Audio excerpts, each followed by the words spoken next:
नमस्कार बंधुरा झर्णा किचेन सबाइके स्वागत। आशा करी सबाई भालो आछेन। आजके आरेकटी रेसिपि निये आसछि। आजके तैरि करब आमरा एखाने नियेछि सरपुटी छोटो साइजेर पुटिगुलो, कारण एगुलो এই রেসিপিটা খুবই টেস্টি হয়। सरपुटी আমরা রান্না করব सरपुटी দিয়ে বাটা মশলা দিয়ে অসাধারণ একটি রেসিপি। আমাদের লাগছে প্রয়োজন মতো লবণ, কালো জিরে। আমরা এখানে 1 চা চামচ পরিমাণের মতো জিরে তেলে রেখেছি, শিলপাটা বেটে নিব। আমরা এখানে বড় সাইজের একটি টমেটো কুচি করে নিয়েছি। আমরা এখানে আধা চা চামচ পরিমাণের মতো হলুদ গুঁড়ো, আধা চামচের পরিমাণের চেয়ে কম লঙ্কার গুঁড়ো, এখানে আধা চামচের চেয়ে কম আমরা আস্ত ধনিয়া নিয়েছি, ছোট সাইজের একটি আদা নিয়েছি এবং 2 কোয়া রসুন ছোট এবং একটি ছোট বড় সাইজের একটি 2টি কোয়া আমরা রসুন নিয়েছি এবং 1 চিমটি পরিমাণের মতো আমরা জিরে নিয়েছি। আমরা এখানে পাকা এবং কাঁচা 7টি লঙ্কা নিয়েছি এবং এখানে বড় বড় সাইজের 2টি পেঁয়াজ কুচি করে নিয়েছি। আমরা এগুলো সবগুলো শিলপাটায় বেটে নিব। আমরা একে একে সবটি মশলা এভাবে বেটে নিব। প্রথমে পেঁয়াজগুলো বেটে নিব। খুবই অসাধারণ একটি রেসিপি। আমরা এখন বেটে নিব মশলাগুলো। আমাদের মশলাগুলো বাটা শেষ হয়ে গিয়েছে। এখন আমরা 1 চা চামচ পরিমাণের মতো জিরে তেলে নিয়েছি, এখন শিলপাটায় বেটে নিব। আমাদের জিরাগুলো বাটা হয়ে গিয়েছে, এখন আমরা বাটিতে তুলে নিব। আমরা পুঁটি মাছগুলোকে সামান্য লবণ দিয়ে, সামান্য হলুদ গুঁড়ো এবং খুব সামান্য লঙ্কার গুঁড়ো দিয়ে মাখিয়ে নিব। আমরা মাছটি কিন্তু ভাজবো না, শুধু মশলার সাথে মিশিয়ে বসিয়ে দিব। খুবই অসাধারণ একটি রেসিপি। আপনারা অবশ্যই বাসায় তৈরি করে খাবেন এবং নিজেই কমেন্টে জানাবেন রেসিপিটি কেমন হলো। খুবই অসাধারণ একটি রেসিপি। প্লিজ বন্ধুরা, আপনারা একটি সাবস্ক্রাইব করে দিবেন এবং একটি লাইক করে দিবেন। আপনারা আমার পাশে থাকবেন।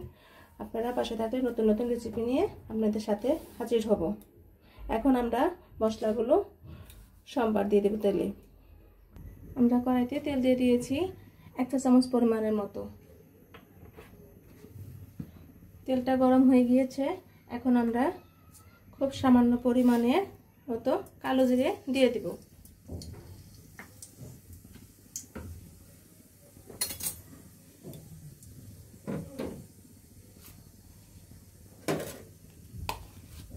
এখন আমরা বেটে রাখা মশলাগুলো দিয়ে দিব।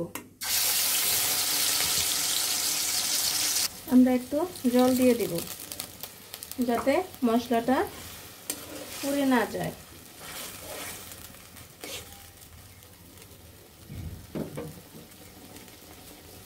আমরা এখন প্রয়োজন মতো লবণ দিয়ে দিব। আমরা এখানে আধা চা চামচ পরিমাণের মতো হলুদ গুঁড়ো এবং 1 চিমটি পরিমাণের মতো আমরা লঙ্কার গুঁড়ো রেখেছিলাম, এখন আমরা দিয়ে দিব।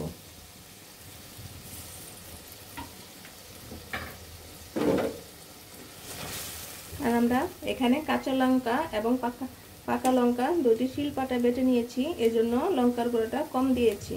আপনারা চাইলে ঝাল আপনার পছন্দ অনুযায়ী দিতে পারেন। এবং ব্লেন্ডার থেকে শিলপাটা মশলা সবথেকে বেশি টেস্ট হয়। আপনারা অবশ্যই চেষ্টা করবেন শিলপাটায় বেটে রান্না করার জন্য।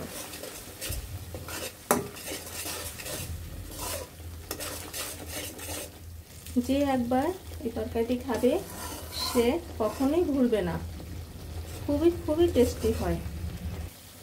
ভালোভাবে কষিয়ে নিতে হবে যাতে কাঁচা আদা এবং রসুনের ফ্লেভারটা চলে যায়, কাঁচা গন্ধটা চলে যায়। ভালোভাবে কষিয়ে নিলে সে গন্ধটা থাকে না।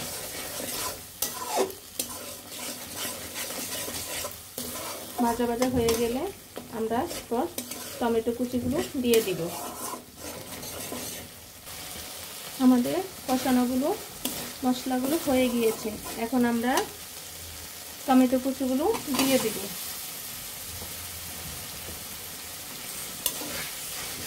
টমেটো কুচিটা ভালোভাবে কষিয়ে নিতে হবে।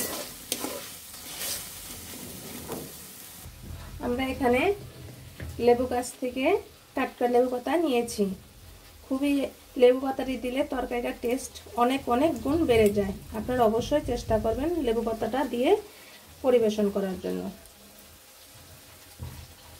আমরা এভাবে লেবু পাতাটা মাঝের শীটটা ফেলে দিব। এবার আমরা লেবু পাতাটি শীটটা ফেলে দিব। আমাদের মশলাগুলো কষানো হয়ে গিয়েছে।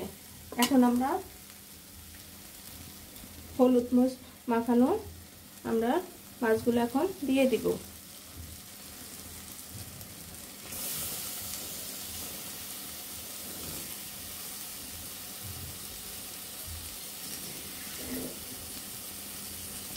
এবং খুব সামান্য পরিমাণে মতো জল দিয়ে দিব।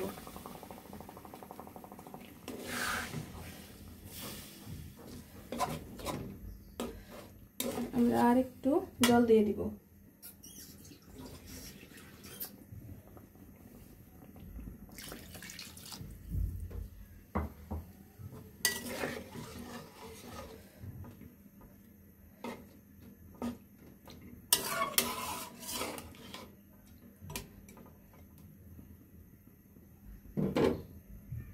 এখন আমরা ঢেকে দিব। বলক আসা পর্যন্ত অপেক্ষা করব। আমাদের তরকারি বলক চলে আসছে। এখন আমরা মাছগুলো ভালোভাবে এবং খুব সাবধানে মাছগুলো উল্টে দিতে হবে, যাতে মাছগুলো ভেঙে না যায়। আপনারা অবশ্যই ভিডিওটি কেমন হলো অবশ্যই কমেন্টে জানাবেন। খুবই টেস্টি এবং খুবই মজাদার একটি রেসিপি। আপনারা এভাবে যে কোনো মাছই রান্না করে খেতে পারেন। বিশেষ করে ছোট ছোট যে মাছগুলো আছে সেই মাছগুলো যদি এভাবে লেবু পাতা দিয়ে রান্না করেন, খুবই অসাধারণ একটি রেসিপি। এক থালা ভাত অনায়াসে খাওয়া হয়ে যায়। এখন আমরা আবার ঢেকে দেব। ঢেকে দেওয়ার আগে মশলাটা আমরা দিয়ে দেব। আমরা শিলপাটায় জিরাগুলো বেটে রেখেছিলাম, এখন দিয়ে দিব।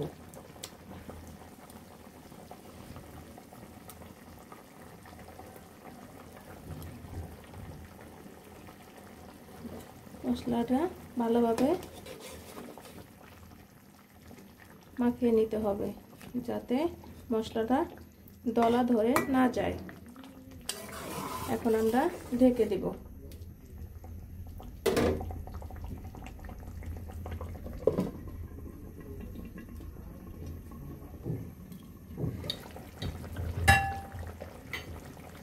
এখন মাছগুলো আবার উল্টিয়ে দিব। আপনারা অবশ্যই লবণটা চেক করে দেখবেন এবং নামানোর আগে আধা চা চামচের চেয়েও কম একটু চিনি দিয়ে দিলে তরকারি টেস্টটা আরও বেড়ে যায়।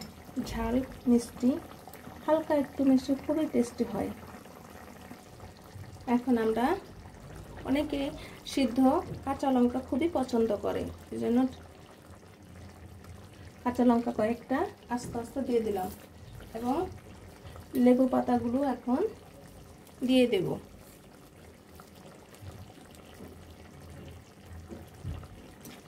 আমাদের তরকারিটি হয়ে গিয়েছে।